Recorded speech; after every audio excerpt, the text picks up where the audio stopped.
സകല ഗവൺമെൻറ് പദ്ധതികളും ഉണ്ടാക്കി അവിടെ ഇട്ടിരിക്കുന്നു, മിസ്മാനേജ് ചെയ്ത് കിടക്കുന്നതിൻ്റെ പ്രധാന കാരണം അത് ഒരിക്കലും ആരുടേതും അല്ലാതാക്കി മാറ്റുന്ന ഈ മെക്കാനിസം കൊണ്ടാണ്. എല്ലാവരുടേതുമാണെന്ന് പറഞ്ഞാൽ ആരുടേതും അല്ലാതായെന്നുള്ള അർത്ഥം കൂടാ. എന്ന് പറഞ്ഞാൽ ഉത്തരവാദിത്വം എടുക്കുന്നത് മോട്ടിച്ചോണ്ട് പോകാൻ എല്ലാവരും ഉണ്ട്. അതിന് എക്സ്പെർട്ട് നോളജ് ഒന്നും വേണ്ട. നാട്ടിനെ ജനങ്ങളെ റെപ്രസെൻറ്റേറ്റ് ചെയ്ത് നിൽക്കുന്ന ജനപ്രതിനിധികളിൽ എല്ലാവരും ഏത് കാര്യത്തിനാണ് എക്സ്പെർട്ട് ആകേണ്ടത്? അങ്ങനെ പറ്റത്തില്ല. ഇതൊക്കെ നമ്മൾ ഇത് മനസ്സിലാക്കേണ്ടതുണ്ട്. രാജാവ് ഉണ്ടാക്കിയതാണ് ഈ മേല് കീഴ് സംവിധാനം. അയാളുടെ അടുത്ത് എത്തിച്ചേരാതെ വഴിയിലിട്ട് തടയാനായിട്ട് വേണ്ടിയാണ് ഈ സകല ഉദ്യോഗസ്ഥന്മാരും വെച്ചത്. അല്ലാതെ ഇങ്ങനെയാണ് ഭരണം എന്നല്ല, ഇങ്ങനെ അല്ല ഭരണം, ഇത് ഭരണമാണ് എന്നുള്ളതാണ്. ജനാധിപത്യത്തിൽ ഭരണമില്ല. നമ്മൾ തിരഞ്ഞെടുക്കുന്ന ആളുകളെ സേവനത്തിനും ക്രമീകരണം, അറേഞ്ച്മെൻറ്റ്, 1 കോടി രൂപ നമ്മൾ ടാക്സ് ആയിട്ട് പിരിച്ചാൽ എല്ലാവർക്കും പ്രയോജനപ്രദമായിട്ട് ഇതെങ്ങനെ ഡിസ്ട്രിബ്യൂട്ട് ചെയ്യും എന്നുള്ളതിനെയാണ് നമ്മൾ ഈ ആളുകളെ പറഞ്ഞു വിടുന്നത്, അല്ലാതെ നമ്മളെ ഭരിക്കാനല്ല. ഇതാണ് ഈ പറയുന്നത്. അപ്പം ഞാൻ ഇതിനകത്ത് ആകെ പറഞ്ഞത് എന്താണ്, ഊബറുകാരനോട് നമുക്ക് സേവനം നൽകിയിരിക്കുന്നതിന് നമുക്ക് റേറ്റ് ചെയ്യാൻ കഴിയുന്നത് വഴിയാണ് അവൻ ഇൻക്രിമെൻ്റ് കിട്ടുന്നത്. അതുകൊണ്ട് സ്ഥാനം കയറ്റം നമ്മളിതിനകത്ത് വേണമെന്ന് പറയാത്തതുകൊണ്ടാണ് സ്ഥാനക്കയറ്റത്തിനെ പറ്റി ഞാനിവിടെ പറയുന്നില്ല. പക്ഷേ അവന് ശമ്പള പരിഷ്കരണത്തിനകത്ത് കൂടുതൽ കൊടുക്കണമെന്നുണ്ടെങ്കിൽ നല്ല സേവനം നൽകി എന്നുള്ള എത്ര പേരുടെ സേവനം ഇയാൾ കൊടുത്തിട്ടുണ്ടോ അത്ര പേരുടെ റേറ്റിംഗ് ഉണ്ടെങ്കിൽ മാത്രമേ ആ ഇൻക്രിമെൻ്റ് കൊടുക്കാവൂ. അപ്പം തൊട്ട് സേവനം ചെയ്യാനായിട്ട് അയാൾ തയ്യാറാവും. ഇത്രയാണത് പറയുന്നത്. അതിനകത്ത് ഒരു ഏടാണ്. ഈ ഉദ്യോഗസ്ഥന്മാരെ തിരഞ്ഞെടുക്കേണ്ടതുണ്ട് നമ്മൾ. എന്തുകൊണ്ടാണ് ഉദ്യോഗസ്ഥന്മാരെ തിരഞ്ഞെടുക്കേണ്ടതെന്ന് പറയുന്നത്? തിരഞ്ഞെടുക്കേണ്ടതുണ്ട്. അവരെ ആ ജോലി ചെയ്യണമെന്നുണ്ടെങ്കിൽ അതിനുള്ള ക്വാളിഫിക്കേഷൻ വേണ്ട, അവരെ തിരഞ്ഞെടുത്താൽ മതി. അതാണ് അതിനകത്ത് ക്രൈറ്റീരിയ. എക്സ്പെർട്ട് നോളജാണ് അവരുടേത്. ആ എക്സ്പെർട്ട് നോളജ് കൊണ്ട് ആർക്കും കയറി നിൽക്കാനൊക്കത്തില്ല. പക്ഷെ ജനങ്ങളുടെ പൊതുസമ്മതി എന്ന് പറയുന്നത് ആർക്കും ആകാം. അതിന് എക്സ്പെർട്ട് നോളജ് ഒന്നും വേണ്ട. നാട്ടിനെ ജനങ്ങളെ റെപ്രസെൻറ്റേറ്റ് ചെയ്ത് നിൽക്കുന്ന ജനപ്രതിനിധികളിൽ എല്ലാവരും ഏത് കാര്യത്തിനാണ് എക്സ്പെർട്ട് ആകേണ്ടത്? അങ്ങനെ പറ്റത്തില്ല.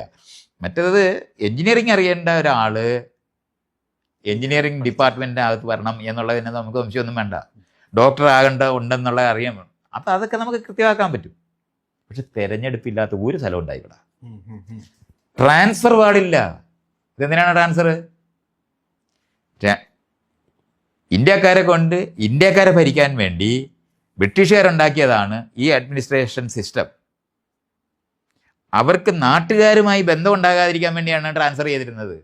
ഇന്ന് ജനങ്ങളുടെ റെപ്രസെൻറ്റേറ്റീവ് ആയിട്ടിരിക്കുന്ന ആൾക്കാർ എന്തിനാണ് ട്രാൻസ്ഫർ ചെയ്യപ്പെടുന്നത്? നിങ്ങൾ തന്നെ ആലോചിക്കുക. ഫോളോ ചെയ്യുന്നത് അതാണ്. ബ്രിട്ടീഷുകാരെ പോലെ ഭരിക്കുകയാണ് ഇവന്മാരെല്ലാവരും ഇരുന്നിട്ട്. ഇപ്പം ട്രാൻസ്ഫർ എന്തിനാണ്? വരുമാന മാർഗമായി രാഷ്ട്രീയ പാർട്ടി കാണുന്നതാണത്.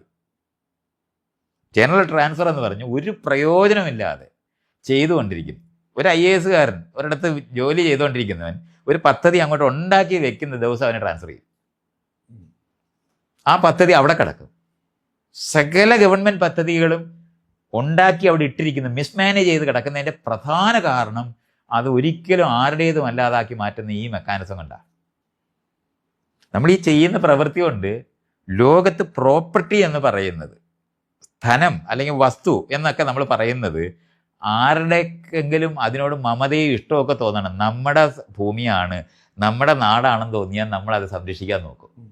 നിങ്ങൾ ഇവിടുത്തെ KSRTC ബസ്സിനകത്ത് ഇരിക്കുകയാണെങ്കിൽ അവിടെ നിന്ന് സമരം ചെയ്തു വരുന്നവർ ആ KSRTC ബസ് തല്ലിപ്പൊട്ടിക്കുകയാണെങ്കിൽ ഡ്രൈവർ നോക്കിയിരിക്കും, കണ്ടക്ടർ നോക്കിയിരിക്കും, അതിനകത്ത് യാത്ര ചെയ്യുന്നവർ നോക്കിയിരിക്കും. ഈ വണ്ടി ആരുടേതാണെന്ന് ചോദിച്ചാൽ എല്ലാവരുടേതുമാണ്. പക്ഷെ ഒരാളും ഉത്തരവാദിത്വം എടുക്കത്തില്ല. അങ്ങനെ ഒരാളുടെ ഉത്തരവാദിത്വം എടുക്കാനത്തെ പൊതുവായ ആരുടേതുമല്ലാത്ത സ്വത്തുണ്ടാക്കിയതാണ് നമ്മൾ ഈ ചെയ്തുകൊണ്ടിരിക്കുന്നത്.